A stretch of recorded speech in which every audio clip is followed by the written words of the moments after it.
അപ്പോൾ daddy inflatable seesaw മേടിച്ചുകൊണ്ട് വന്നത് ഓണാക്കുവാണ് നമ്മൾ. അല്ല ഓണാക്കുമല്ല, എന്നാണ് ഇൻഫ്ലേറ്റ് ചെയ്യണം. എൻ്റെ ദൈവമേ നോക്കട്ടെ. അടിയിൽ ഈ വലിക്കുകയൊക്കെ ചെയ്യുമ്പോൾ നിങ്ങളുടെ മേത്ത് കൊണ്ടു. ഇനിയിപ്പോൾ വല്ല കാറ്റൊക്കെ അടിച്ച് പെട്ടെന്ന് ഇത് ഭയങ്കര സംഭവമാണ്. വലിയ പമ്പുമാണ്.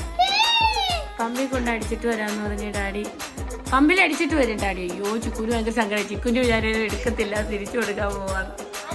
അങ്ങനെ ഡാഡി അത് പമ്പ് ചെയ്യാൻ പോവാണ്.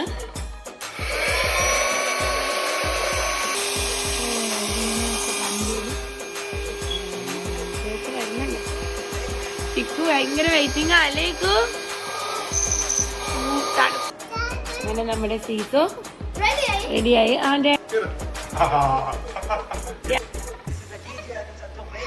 വീഴരുത് കേട്ടോ.